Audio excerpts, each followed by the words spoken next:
Hey, this is Eric Chapelle, the South Jersey real estate guy, working with Weichert Realtors in Cherry Hill. And I want to talk to those of you who are in that period of time between your offer being accepted after attorney review and going to settlement. It's during this sometimes 20 to 45 days that feelings start to change. You start wondering if you're making the right decision.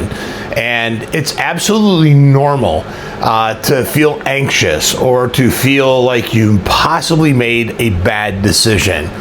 This is a huge commitment. And during these times, feelings can change. And today I want to give you some strategies that I think will help you as you navigate your feelings as you get closer to settlement. So stay tuned. I hope this will help you.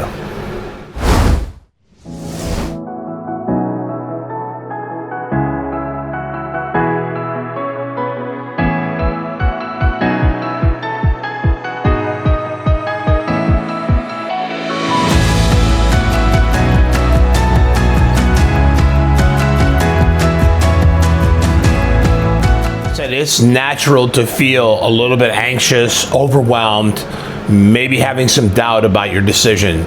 I'm sure as I am making this video, some of you are remembering times in your life when you made a big decision and you felt the same feeling and you started second guessing yourself and having second thoughts, or those what we would call buyer's remorse.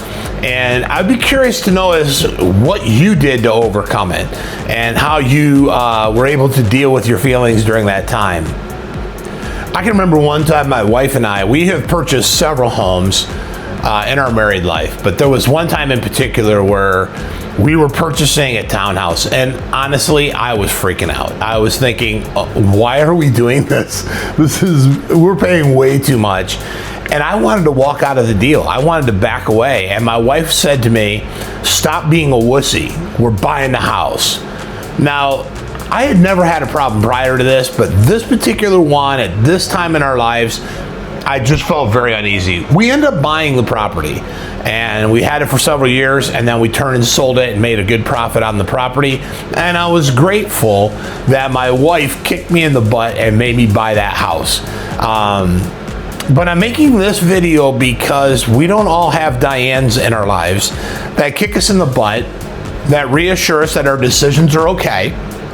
We just need to be able to sift through our feelings and I guess kind of come to grips with reality about why we were doing what we're doing and how to deal with the emotional aspect of big purchases. Please don't think I'm being trite or being dismissive of your feelings. I'm not. How you feel is valid, but there are some things you should focus on as well, not just your feelings.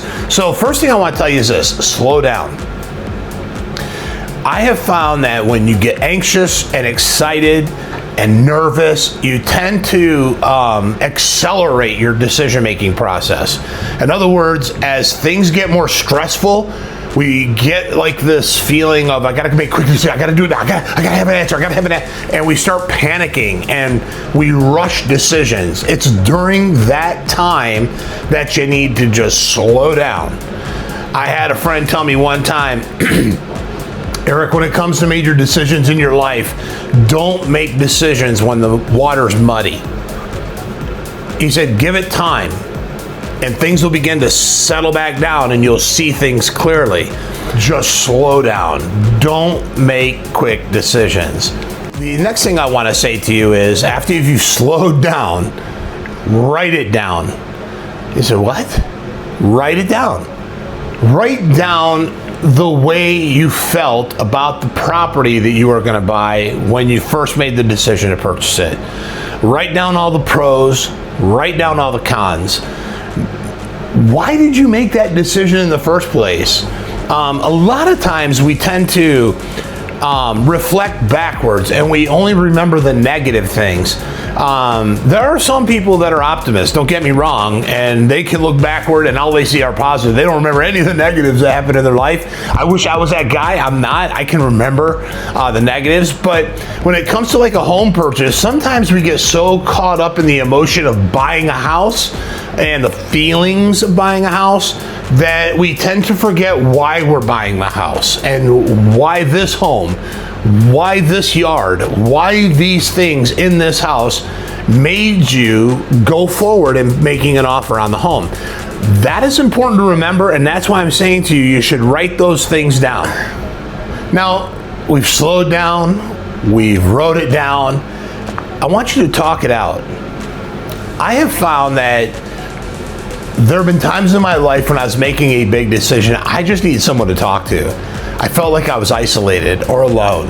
And man, am I really doing this? Am I really? And I start overthinking things to the point where I become paralyzed by my own analysis. And I start wondering, what am I doing? Why am I doing this? And it's really good for you to just talk it out with somebody. Not just somebody who's going to tell you what you want to hear. Real friends tell you what you don't want to hear. And everybody wants to be fluffed up. Everybody wants to make you feel good. But a true friend will help you sift through your feelings and get right to the point and helping you understand what's really going on. And so I would encourage you to talk it out with some advisors in your life that you trust. It could be your parents. It could be your grandparents. It could be somebody you respect at work as a good person who gives you honest feedback.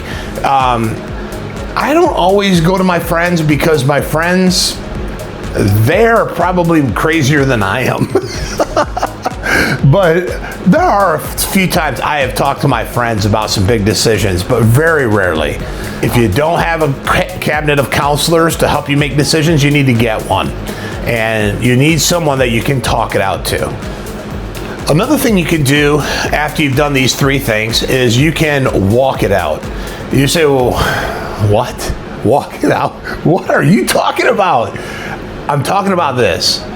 Sometimes between your offer being accepted and settlement, like I said before, it could be anywhere from 20 to 45 days. That's a long time to be sitting here with your feelings. And it's really important during that time that when you start feeling anxious and doubtful about your decision, go back to the house and walk through it again. It'll help you remember all the reasons why you wanted it. It'll bring back to you the area and boy, this is really nice and this could be a really good investment for our future. And all those feelings that you had before may resurface again and get through the doubts that you're feeling, because feelings are powerful and you need to remember why you wanted this house. So sometimes walking through the home again will help rekindle that flame and help you remember why you wanted this house in the first place. The last thing I want to say to you is this: avoid negative self-talks. You say, what? You know that little voice in your head that you hear all the time when you are doing something? It may be telling you this is going to be awesome, this could be fun, this is dangerous. Whatever that little voice is saying to you, don't have negative self-talks. What does that have to do with it? No, he's got a point. Do not allow yourself to beat yourself up over a decision you made. I have talked to a lot of people who've made big decisions in their life where they just felt like such an idiot, like they made such a bad decision and now I'm being forced to do it and I don't feel good and it doesn't make me feel right. And because of that, they just get super scared and they beat themselves up. They have these negative self-talks. I'm here to say to you again, doubt is normal when making big purchases. But I'm going to make a statement, and I hope this helps you. Do not unravel in doubt what you started in confidence. I'm going to say it again because this is really important, the key part of this whole thing. Do not unravel in doubt what you started in confidence. There was a time when the decision you made, you were confident this was the right move to make. and there was a time in that decision process where you were confident that this is going to work out for your benefit. Time has a tendency to make you wonder if really you were as confident as you should have been. And doubt erodes confidence. And when that happens, you start second guessing yourself. And you have to be really careful when it comes to these negative self-talks. So, I said earlier in this video, some of you have overcome different obstacles of doubt and anxiety during a big purchase. I'd be curious to hear what those strategies you used were.